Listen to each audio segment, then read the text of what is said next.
Igama lami uSinenhlanhla Khuzwayo, ngisuka le eMtuba. UNembezo uyangishaya ngoba i-boyfriend yami ayikalazi namanje iqiniso lokuthi ngangena kanjani emsebenzini.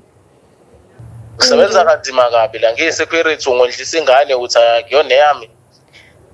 Cha sithanda sami, ngenzeka ukuthi eyakho, anginayo isho ukuthi eyakho noma ngayithola ngalolu suku.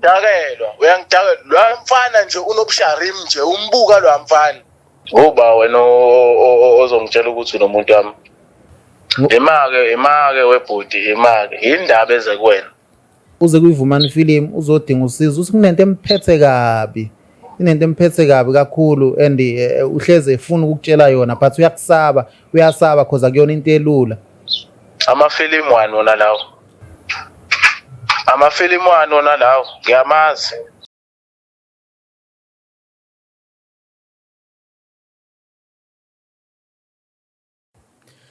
Ngibingelele babukeli bevumani film. Lo khulumayo ke uvumani wale kwamhlabela ingane. Awusuka nini madoda? Kwakhubalo nimbiwe egcekeni. Kodwa ke ngikho lapho.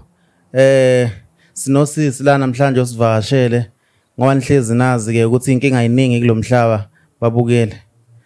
Ngizothi nje kumnika ayichaze azisho ukuthi yini inkinga yakhe namhlanje ufisa ukuthi simsize ngani sibone ukuthi siphethe kuba yini. Babukeli sizothandaza ke manje sicela uNkulunkulu ukuthi abe nathi singavala amehlo kancane nje my sister. Ngegazi la Jesu ngegama la Jesu. Baba uNkulunkulu siyabonga Nkosi ukuba sihlangene na kulesikhathi ukuthanda kwakho Nkosi. Hayi ngoba sihlakaniphile ngaphambi kobuso bakho Jehova. Sithi ababukayo Nkosi benze Nkosi konke abakufisayo kulunge nathi ngoba sila na Jehova makube nesiphethe esihle ngegazi ngegama lakho in Jesus name amen. My sister ngizothi ngikukunika nje usho namhlanje ukuthi yini ofuna ukuthi sikusize ngayo ungasabi nje hayi ababukeli uzoyikhulumela nje beze ukuthi yini namhlanje ufuna ukuthi sikusize ngayo. Sanibonani babukele emakhaya. Igama lami uSinenhlanhla Khuzwayo, ngisuka le eMtuba. Ngize la ukuzocela ukusizwa ubudvukane lana. Ngicela ukuthi bangisize ngeqiniso kumele i-boyfriend yami lazi mayelana nendlela engangena ngayo emsebenzini. Kahle into eyenzeka bengidinga umsebenzi ngo-2023 ngihlala naye i-boyfriend yami so bengasebenzi besimbi ngempela isimo nje bekubhlungu because bengidependele kuyena. So ngathi ngiyazama ke ukufuna umsebenzi bangibiza for interview. Ngaya kulelo build abangibizela kulona ngitshe ukuthi vele ngiyowenza interview. Mangifika lapho ngathathwa omunye nje ubhuti nje oyiNdiya. Wafike wathi angize for interview. Sanyuka saya kwenye floor. La afika khona angithatha wangenisa kwelinye igumbi elinombhede. Ngaxake ukuthi kanjani ngoba phela ngizoshaya interview lana. Hayi ngibuze ukuthi i-interview yenziwa kanjani kanti la ekhaya. Athi hayi sisiyona le interview indlela sishaya ngayo i-interview lana. Wasechaza ke ukuthi kushuthi kumele ngilale naye ukuze ngithole umsebenzi and wangithembisa ukuthi ngizothola isikhundla esikhulu. So ngoba nganganayo ichoice ngavuma noma kubhlungu kunjalo ngavuma.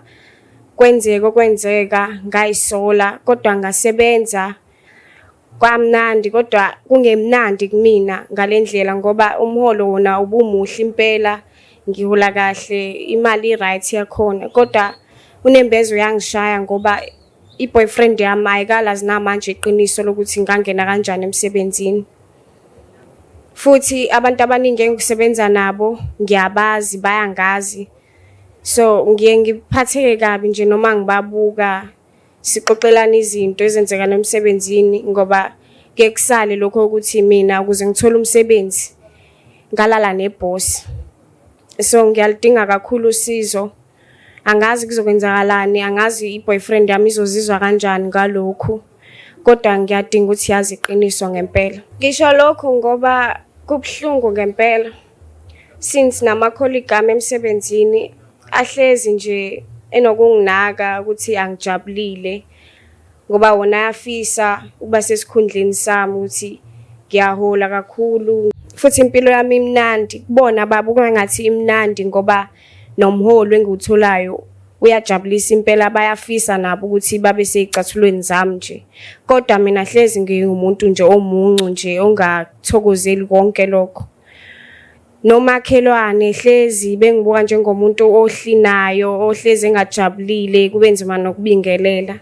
Kanti vele ngoba nje mina ngidlelwa yiyo yonke lento eyenzakala. Hayi ngoba mhlambe kuthiwa impilo yami ayikho right, right impela. Kodwa manje kubhlungu ngoba imfihlo le engiyigcinile isikhathi esingaka iyangidla. And since lo muntu engimfihlelayo ngihlala naye endlini, kubhlungu ngempela. Hey, my sister, mhlambe bekungaze kwafika mhlambe ukuthi ke mtshele ku boyfriend wakho, umuntu wakho lohlala naye endlini, mhlambe nokuthi mhlambe ungatshela oyedwa ke emsebenzini bekungakaze kufike. But Vumani, bengihlezi ngifisa ukumtshela kodwa akukho lula ngoba umuntu onolaka futhi unesikhwele kakhulu, angazi ukuthi angareact kanjani kulolu daba. Hlezi impela ngifisa ukumtshela kodwa kuba nzima ngoba vele kwayithina hlezi sixabana isikhathi esiningi, sixabanisa into ezincane. So lokhu kukhulu, angicabangi ukuthi angakuthatha kahle, angicabangi ukuthi kungayinto engamphatha kahle ngoba manje inkulu and sengimfihlela isikhathi eside. Hey ubabukeli, niyayizwela ukuthi lo mhlaba ukhohlakele kanjani. Ungangibona ngumvo wangibo uVumane, ngifisa ukuthi ngiyafisa ukufana noSibanibani, uhamba ngemoto enkulu, ngiyafisa ukuba uSibanibani namabhizinisi amangaka uthothi uthwele, omunye athi khona isacrifice owayenza kuze athole leyo nto leyo ke. Mina ngiyafisa, ngiyamjabulela sometimes yena akekho happy. Ngize ngiyibuze mhlambe nje usisi nje khona sebeke bamcela umsebenzi, wathi hawu sisi sicela usifaka phela emsebenzini nathi sisebenze njengawe, wawuthola kanjani? Ngeke ngingamlimazi lokho. Uma bembuza ukuthi wawuthola kanjani umsebenzi, ebeyazi kahle ukuthi iboss le iIndian yafuna ukulala naye ngenkani, yafika yamkhombisa umbhede. Manje awukazi usabe my sister ukuthi mhlambe after uqeda ukulala nalo iboss le eIndian mhlambe ingavela icross ungasawusaba ungasawuthola umsebenzi. But Vumane, kwafika lokho emcabangweni yami because konke lokho kwakwenzeka ngangakulindele. Kwayikhona nje ukuthi angitshengisa umbhede asefuna nokulala nami. Ngafita ngicabanga ukuthi nje ayidlaliwe ngami kwamsebenzi nje, indaba yayo ayikho kahle. Kodwa ke ngabona ukuthi yazi angibe nethemba elincane ngoba kona umsebenzi ngangiwudinga impela, ngangiwudinga and yayingekho into engizoyenza ngoba wawuthembisa futhi bangithembisa neholo elihle. So ngabona ukuthi angenze lento ngoba angisebenzi, ngiyangihleli nje na and kubhlungu ngoba ingane yami nje izoqala nesikole. So bekumele ngiyilungiselele ukuthi ithi ngene esikoleni ngibe sengi-right financially. So kwakumele ngempela ngiwuthathe lo msebenzi to any risk. Kahle ukusuka kwami ekhaya leMtuba ngasuka ngumuntu obizwe uyena uboyfriend wami ngenxa ukuthi bengasebenzi, but yena besebenza ke, and since bese kangilobolile but singakashadi, ufuna sizohlanganisa impilo nje ngalana sibone ukuthi senze njani. So ngafika ngahlala naye nje la eNewlands, khona iflat ebesiqashe kulona, uyena okhokha rent since mina bengingasebenzi. So ngize ngathola umsebenzi ke ngisi ngizama ukulekelela yena lapho ngoba naye bekukuningi bekwenza igrocer, irent nje, nami bengiqokiswa uyena nje, konke bekuyena. So kuko konke lokhu okwenzakalile bengithi nje ngizama ukusiza yena, ngilekelele yena la lokho akwenzayo because usengibambile sheme empilweni, sengenzelile okuningi futhi ngiyamthanda. Inkinga nje lokho sekwenzekile, angicabanga ukuthi kuyoyigcine i-relationship yethu, angicabanga ukuthi kuzomphatha kahle. Ngiyesaba impela futhi ukuthi ngagcina kwayona lo mshado sungasenzeki, kodwa ekusalayo iqiniso kumele ngilikhulume ngoba angifuni siqhubeke nomshado sibe nama secret. So bengicela nje usizo lokuthi angazi ngalolu daba lolu, ukuthi uzocabangani noma thini ngiyobona ngaye kodwa ngiyesaba. Ngizozama futhi nami ukuthi ngikhulume naye kahle ngalolu daba ngim-understandise noma ngingazi nje ukuthi uzo-understanda ngoba impela into eyenzeka bandla. Ayikho yinhle impela. Angeke ayithathe kahle, angifuni uqamba amanga. And since umuntu obenami sonke lesikhathi, angicabangi ukuthi uzokuthatha kahle lokho. Ngathi uzodinwa impela nje. Angeke nje angixolele for lokho. Mhlambe mayengixolela kuzothatha isikhathi. But I'm willing ukuthi ngimtshele iqiniso lonke. Ubabukeli niyayizwela ukuthi lo mhlaba ukhohlakele kanjani nonakele. Imagine umuntu wesifazane uyofuna umsebenzi ngoba ethi ufuna ukulekelela umuntu wakhe wesilisa. But still afika athole isikhubekiso phambili ngoba isilingo lesi. Isilingo umuntu wesifazane owupartner wakhe ubafo bethi uyasiza ngokuthi naye ayothola umsebenzi khona ezomitha halfway yabo. But then ke kusho ukuthi la aya khona wabe isikhubekisa indlela yakhe. Lo mhlaba ukhohlakela. Okubuhlungu kakhulu kulokho ukuthi emva ukuthi ngitholile umsebenzi ngakwenza kumele ngikwenze. Ngakhulelwa la ingaba nganasho khona ukuthi umuntu wami ubaba wengane noma uyena uboss loyo. And nayo yaphuma nje impela ingathi isanhlotshana nje nabantu kuyimanje basayibuza nje bangibuza lapha nalapha ukuthi hawu le ngane yakho kwenzakalani. And nalokho bengifuna kwazi ukuze sizokwazi ukuthi senze njani, senza DNA test noma senzani ngoba ngempela nami anginaso isiqiniseko sokuthi ingane le esibili encane eyakhe noma mhlambe ngayithola ngalolo suku le interview. So benginesifiso sokuthi alazi lonke iqiniso linjengoba linjalo ngoba yonke lento ifaka ngisho izingane esinazo ngoba eyokuqala eyami naye kodwa lesibili anginaso isiqiniseko ngempela ukuthi ngabe ngayithola ngalolu suku yini noma eyakhe ngoba kwenzeka ngokusheshsha nje ngakhulelwa nje emva kwaleyo nyanga nje ngayithola ngikhulelwe sengino 4 months.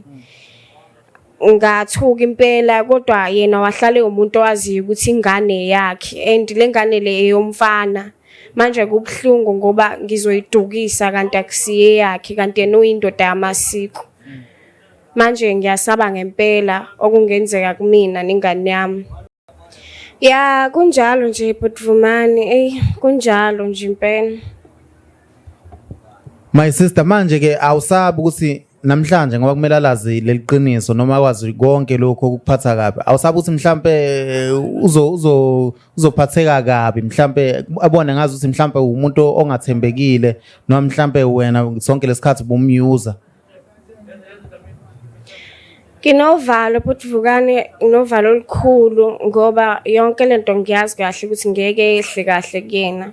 Vele uzoba ngathi ngimenza isilima sonke lesikhathi. Uzothatha as if bengimdlala vele. And since sesinengane ezimbili naye nginganaso isiqiniseko sale enye ukuthi yakhe uzomana acabange nje ukuthi nale yokuqala mhlambe ngamenza isilima kusiyone yakhe. Nginovalo kakhulu ukuthi kuzoyenzakalani ngobudlelwane bethu sobabili nezingane esinazo.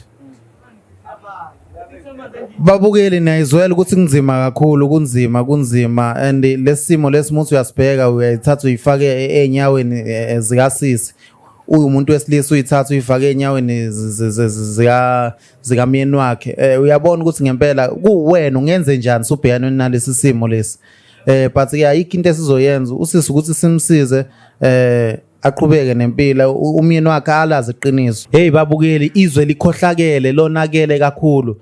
My sister mhlambe ungangitshela nje Makhuzwayo like injani relationship kubo kwa boyfriend nawe unazi ihlobo? Yebo bakhona abantu bakubo uma wakhe nje umuntu engizwana naye kakhulu uhlezi nje ngicheck bandla akanankinga nami. Inkinga nje udade wabo umuntu wami lo about 2 abangizwile nje Nkosi yami, selokhu nje mangicabanga ngasaqala ukuthandana singabi nayo ngisho nale kuqala ingane. Babelokho nje banolokho nje ukuthi ngizele imali kabhuti wabo angimthandi. Bahlezi nje benalokho nje bengistalk nako WhatsApp nako Facebook. Behlezi benalokho nje cause ukuze ngibone impela ukuthi abangifuni bezisholo bona ngabona efonini kamuntu wami lo eyibekile nje ngafike ngayivula ngoba ngiyazi nepassword yayo. Ngavula ngabuka WhatsApp omunye osisi wakhe ethi mina ngifuna ukudla imali yakhe ngizela imali yakhe njengoba sengimuva naye nje sengizodla imali yakhe. So ilokho nje akukho kutheni futhi angaze ngibe nenkinga nabo ngoba behlezi nje benjalo Nkosi yami abangizwile kahle kodwa ngiyengijabulele khona ukuthi okungcono umamezala wami siyazwana naye. So ayikho nje inkinga etheni. So nasemsebenzini nje angihleli kahle akusebenzeki kahle ngoba lo bhuti weNdiya owalala nami ngalesa sikhathi ngishaya interview akabukeki kahle. Angikwazi ukumela ukubukana naye sonke isikhathi mangisemsebenzini ngoba uthi noma efika eofficeini lami ezo-check indaba umsebenzi uthi uhamba kanjani. Mina nginalokho kusaba ukuthi mhlamba ngaphinde futhi mhlamba asenze le nto athi asiyenze ekuqaleni. Manje njalo nje hlezi ngumuntu emotional emsebenzini nje mengangabonana naye nje noma ikephi emsebenzini.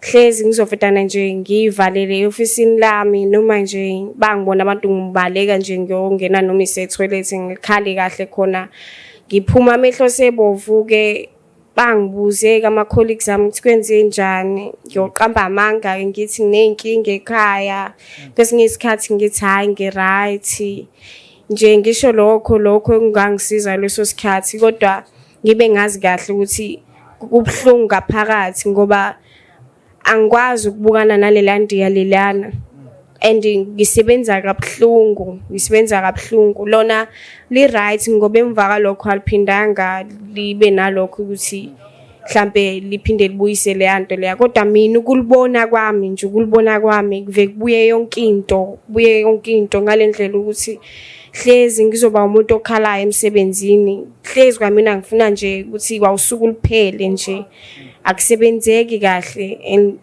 sengine habit entsha manje ukuthi ngihlezi ngizokhohlwa izinto eziningi emsebenzini nama client angisawa treat ngendlela ekahle ngoba hlezi ezongifica ngi-emotional nje ngingekho right emoyeni. Hey babukeli usathane usebenzisa umuntu ukuze asebenze la emhlabeni. Awucabange nje usuyamnika kumsebenzi usuyamkhombisa umbhede uyafika uzomchecka uyiboss yakhe kodwa wazi kahle kamhlophe ukuthi yini eyenzeka manje mhlambe emva ukuthi esekuqashila ayikho into mhlambe enye into ekayawayisha ukuthi hey manje ke ngiyafisa phela sike sithi ukuphinda yazi mangikubuka nje yazi ngivele ngikhumbule ngalolu suku lokuqala ngikuqasha akazi mhlambe ayisho leyo nto noma mhlambe ayikuthole sekubuka ngenye indlela esmile mhlambe abekho abanye mhlambe wabenza lento noma into osuke wayizwa nakancane. Empeleni bhuti yena akakaze asho lutho nami futhi angaze ngimnikeze chance yokuthi akhulume nami into ethini ngoba hlezi ngimbalekela nje la khona yena kuzokhuluma leyo nto yomsebenzi esikhulumayo ngimbalekela kodwa esengakuqaphelo ihlo lakhe nje lisenakho lokho ukuthi ngoba wakwalala nami ngazi ukuthi usafisa kodwa ngihlezi ngizama ngakho konke ukuthi ngikubalekele lokho and angifuni ukuthi azafike futhi lapho and kwamanye ama colleagues ami awazasho lutho mhlawumbe loludaba ingakho nami ngisaba nokusho kubona ukuthi kwenzakalani kumina ngoba nabakaze basho mhlawumbe istory sithi asicishe sifane nesami bona abantu engasi bawuthola nje umsebenzi kahle ngendlela. But manje into ebhlungu kakhulu engilana ukuthi ngemuva ukuthi indiya leli selilale nami sengutholile umsebenzi ke ngisengiqala nje ngisebenza nje kule nsuku zokuqala nje ngisebenza kunomama lapho oyicleaner nje ngicathi bathi mabesho kudala nje waba laphaya usewumsebenzi wakhona omdala nje. Wahlangana nami nje kwi-passage wangibiza wathi ntombazanyana ayibo ungiqaphele boleli ndiya leli liyingozi nje abantu besimame babaZulu liyabathanda nje lidlala ngabo uqaphele ntombazane. Lokho kwangithusa ngoba vele kumina kwasekwenzekile lokho kwenzeka and kwangiphatha kabi kakhulu ukuthi kushuthi kahle kahle leli ndiya lijwayele lento eliyenzayo. Kwangicacisela nokuthi kahle kahle kushuthi bengaqala ukuyenza kumina and kushuthi usazoyenza.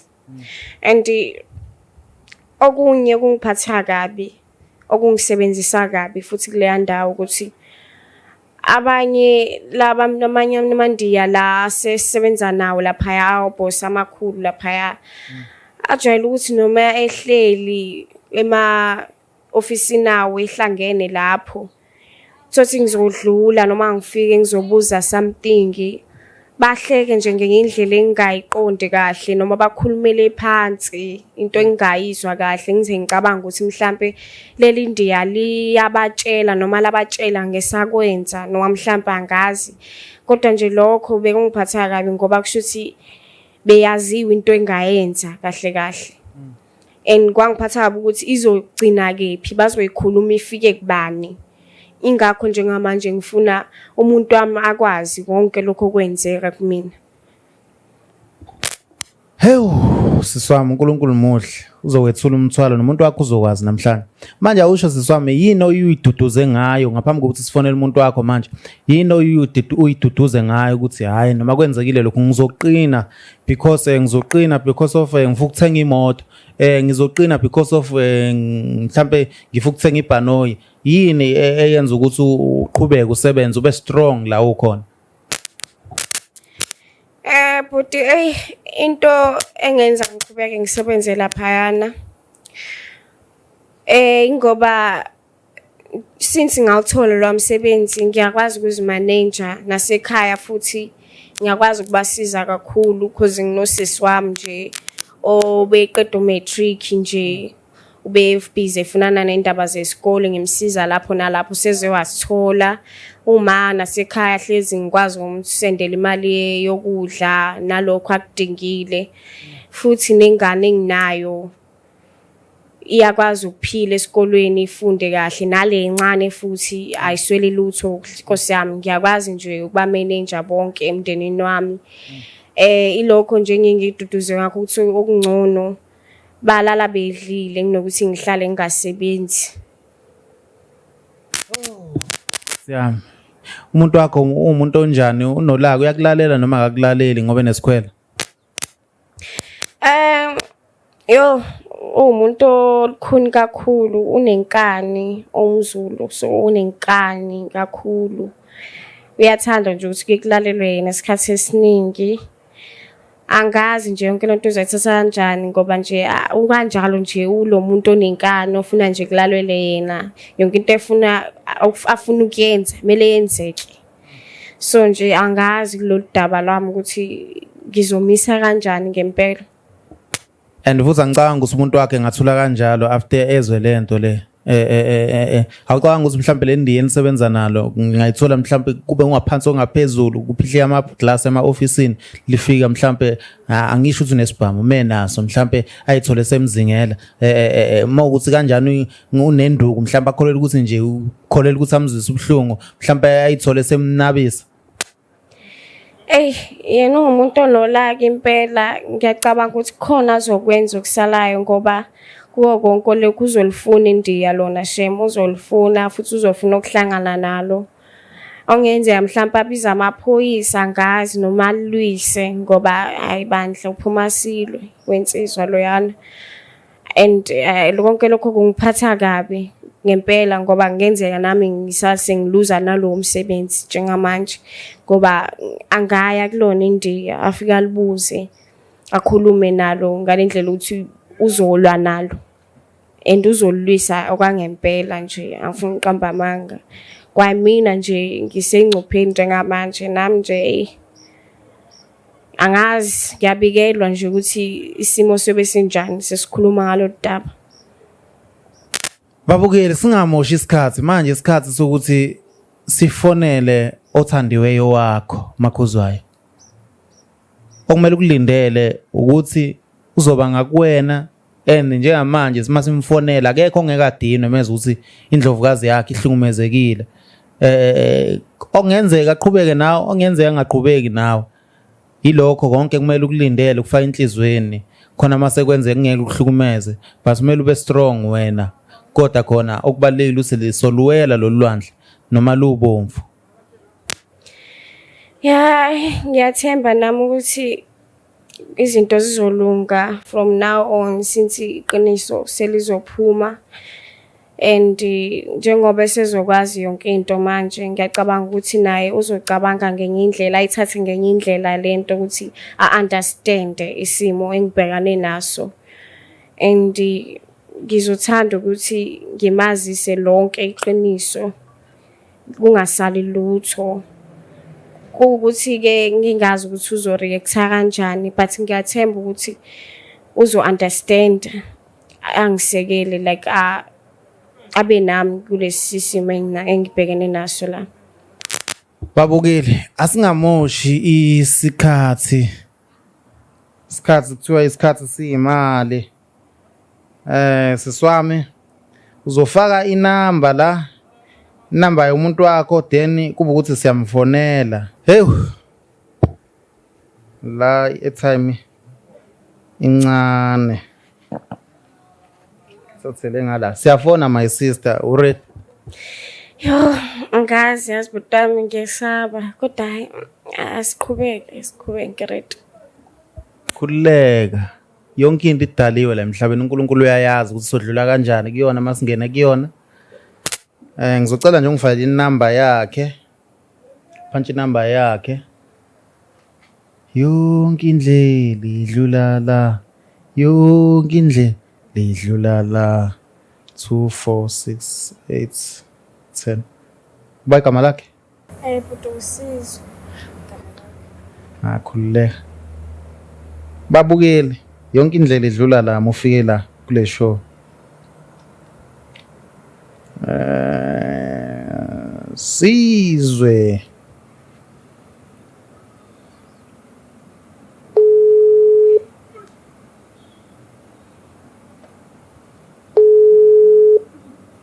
yonke indlela idlula la.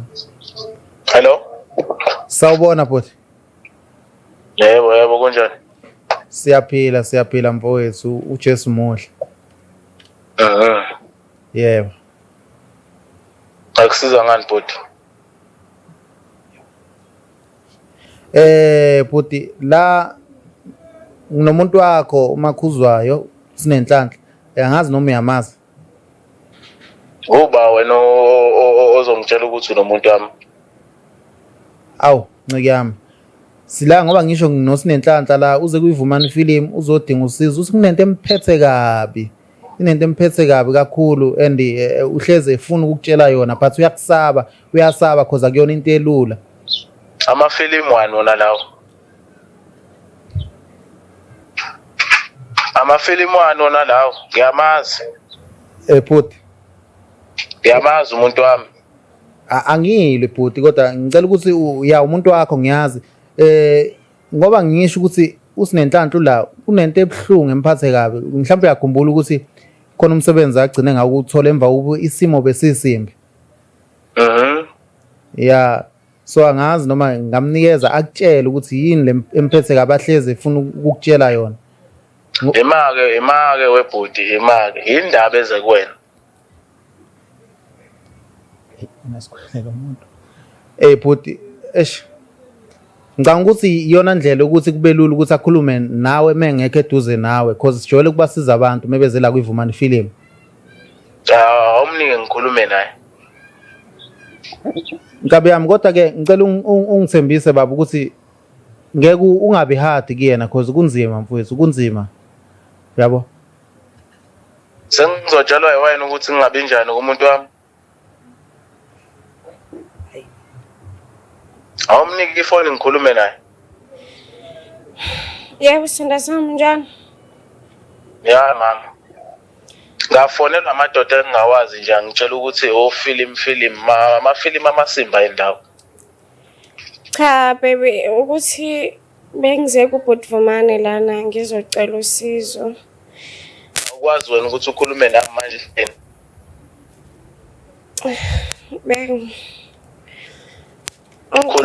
Ungixolele sithanda sami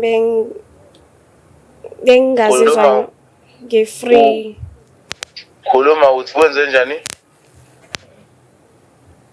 Kunodaba lana engingakutshelanga lona ngenkathi ngibizelwe i-interview emsebenzini lo engawuthola. Ngazi ngikutshela kanjani lento and angazi ukuphatha kanjani, but ngiyacela uhlise umoya bandla. Ngithe khuluma ngilalele. Kunento la eyenzeka ngenkathi ngibizelwe i-interview, angani uyakhumbula ukuthi ngaba umuntu ohambayo ngabuya ntambama. Ngiyakutshela ukuthi ngibambezelekile lapha, beziningi izinto besisenza. Kahle kahle akubanga njalo, ngabhekana nenkinga lana ukuthi kube njani inkinga yiplay. Ngicela ungilalele phela baby. Kahle kahle into eyenzeka laphayana ngafica omunye ubhuti weNdiya nje. So kakuyena kumele angenze interview. So angibizela kwenye floor nje enamagumbi okulala.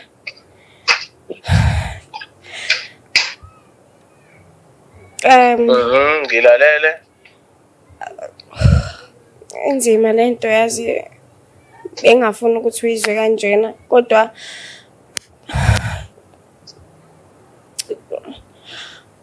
wangitshela ukuthi ukuze ngithole umsebenzi kumele ngilale naye.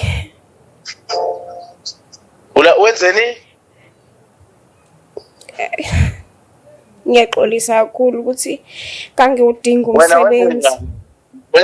Wawudinga umsebenzi walala naye? Sithanda sami uyazi nawe ukuthi bengingasebenzi and wena wedwa umuntu obelokhu engimele. Ngikhulumela amasimba wena uyezwa. Angisebenzini mina. Wawungabuyi ngani ubuye umtshela ukuthi amasimba la ngeke uze uyenze leyo nto. Kodwa sithanda sami uyazi ukuthi ekhaya mina babheke mina. Amasimba la. Shuthi ngakho nje angikuthinta ngalela uhambile ulokuthi ngikhathele ulala namandini. Cha sithanda sami ngangasinhloso yami. Kwakuyini? Awazi ukuthi umsebenzi mawungawutholi uyabuya uzohlala ekhaya. Sidle wona amazambane nophuthu la.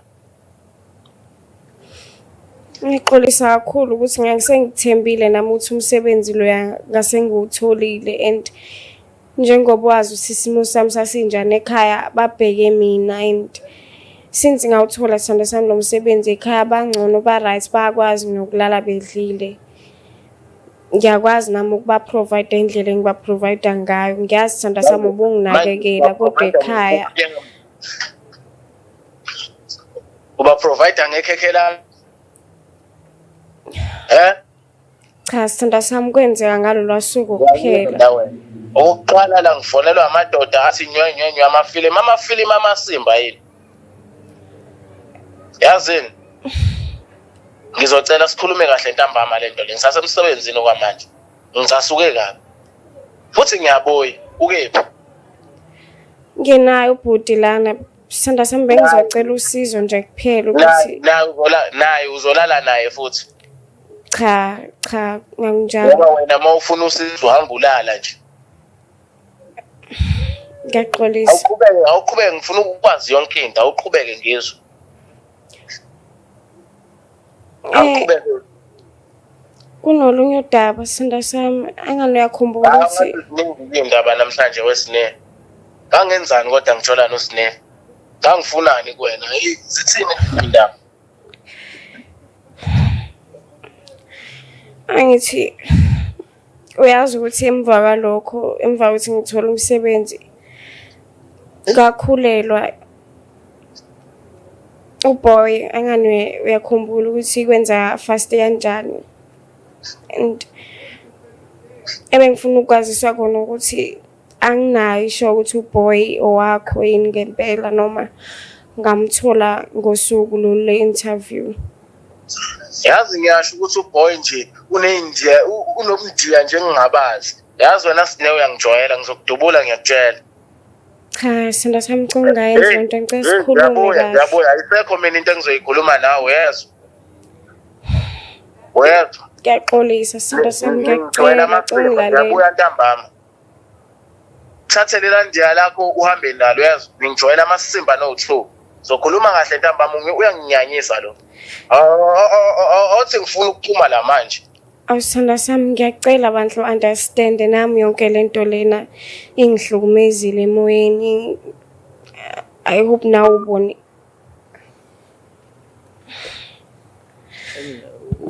Drop iphone.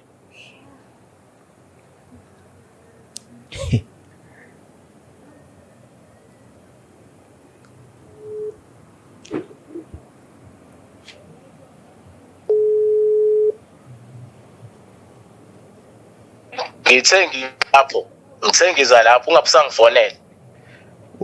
Webafu. Bafu.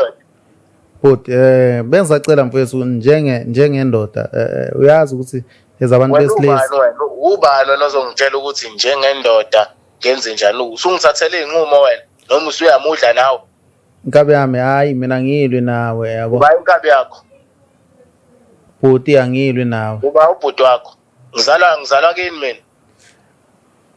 But into engishoyo ukuthi wendoda ngithi mina ngizalwa kini ngumfowenu yini mina. Into engishoyo bafu ukuthi yehlisa umoya bafu.